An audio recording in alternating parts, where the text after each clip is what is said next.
Senate निवडणुकीचं जे मतदान आहे याची प्रक्रिया आहे ही सुरू झालेली आहे। विद्यार्थी मतदान करत आहेत। आपल्या पॅनलच्या संदर्भामध्ये मतदानाचा आढावा घेण्यासाठी विक्रांत जाधव या ठिकाणी आलेले म्हणजे बातचीत करणार आहे।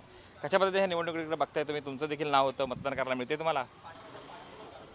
असं आहे की काही दिवसांपूर्वीच, काही महिन्यापूर्वी पदवीधर म्हणजे कोकण पदवीधरची निवडणुका पार पडल्या। त्याच्यात आमची नावं ही सर्वांची होती, परंतु आपल्याला माहीत असेल 1-2 वेळा नाही तर तब्बल 3-3 वेळा ह्या निवडणुका स्थगित करण्यात आल्या।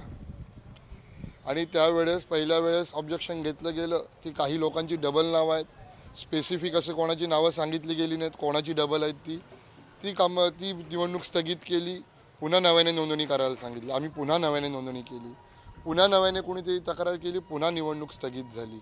आता ह्या वेळेस निवडणूक लागली, त्याच्यामध्ये आमची नावच कुठं आली नाही, आम्ही फॉर्म भरून पण। आणि ही निवडणूक देखील आपल्याला माहीत असेल शुक्रवारी संध्याकाळी अचानक युनिव्हर्सिटीने निर्णय घेतला की ह्या निवडणुका स्थगित करण्यात येत आहेत म्हणून। हायकोर्टाने त्याच्यामध्ये आम्ही लोक हायकोर्टात गेलो, त्या हायकोर्टात गेल्यावरती युवा सेनेच्या बाजूने हा निकाल लागला आणि ह्या निवडणुका ह्या 22 सप्टेंबर रोजीच व्हाव्या अशा प्रकारचा निकाल हायकोर्टाने दिला। परंतु लगेचच दुसऱ्या दिवशी निवडणुका घेता येणार नाही म्हणून आम्हाला 2 दिवसाची मुदत द्या, म्हणून आज ह्या निवडणुका 24 सप्टेंबर रोजी होत आहेत। मुळामध्ये अशा प्रकारच्या ज्या निवडणुका आहेत ह्या रविवारच्या झाल्या पाहिजेत। आणि रविवारच्या का झाल्या पाहिजेत? कारण ह्याच्यामध्ये ज्या निवडणुकांमध्ये मतदार आहे तो जवळपास नोकरदार वर्ग आहे, नोकरी करणारा वर्ग आहे। आणि त्या नोकरी करणाऱ्या वर्गाला सुट्टी ही रविवारची असते। तुम्हाला जर मतदानाचा टक्का वाढवायचा असेल तर तुम्हाला रविवारच्या ह्या निवडणुका घेतल्या गेल्या पाहिजेत। परंतु आज मंगळवारी ह्या निवडणुका होतात, त्यामुळे मतदानाचा टक्का कुठेतरी निश्चितपणाने घसरणार आहे। आपण लोकशाही मानणारी लोक आहोत, परंतु गेल्या काही दिवसामध्ये सातत्याने सिनेटची निवडणूक असू दे, जिल्हा परिषद पंचायत समितीच्या निवडणुका असू देत, आता अन्य कुठल्या नगरपालिका महानगरपालिकेच्या निवडणुका असू देत, हे सातत्याने टाळण्याचं काम आत्ताचे राज्यकर्ते हे कुठेतरी करतायत। आणि हे कुठेतरी लोकशाहीला मारक आहे, लोकशाहीला घातक आहे। त्यामुळे अशा प्रकारच्या निवडणुका करून आपण लोकशाही उलट अधिक बळकट केली पाहिजे। आणि म्हणून आपल्या माध्यमातून मी उच्च न्यायालयाचे त्या ठिकाणी मी खरंच आभार मानतो की त्यांनी ह्या निवडणुका घेण्याची परवानगी आणि निवडणुका घ्यायला ह्या युनिव्हर्सिटीला भाग पाडलं। का आपलं गेलं नाव असावं? एवढे फॉर्म भरले तुम्ही?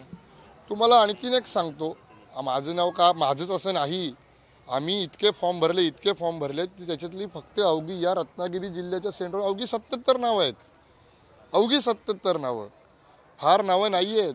आणि जी या जिल्ह्यातनं मतदार झाले ते या जिल्ह्यामध्ये कुठेतरी आदरणीय आदित्य साहेबांना मानणारा वर्ग आहे, हे कुठेतरी या राज्यकर्त्यांना माहिती होतं। म्हणून की काय शंका अशी येते की बहुतांश जी रत्नागिरी जिल्ह्यातले नावं आहेत ह्यांचं सेंटर सिंधुदुर्ग जिल्ह्यामध्ये आहे, बहुतांश जी रत्नागिरी जिल्ह्यातली नावं आहेत ह्यांचं सेंटर रोहामध्ये रायगड जिल्ह्यामध्ये आहे। आणि जाणून बुजून कुठेतरी मतदान कमी कसं करता येईल ह्याच्यातनंच झालेला हा प्रयत्न दिसतो, ह्याच्या पलीकडे काही नाही। व्हिडिओ जर्नलिस्ट समित गजनेसह कृष्णकांत सागावकर, TV9 मराठी, रत्नागिरी।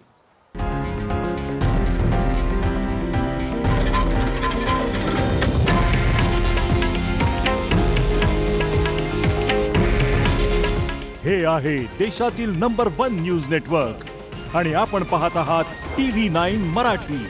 काळजी तुमची, हित महाराष्ट्राचं।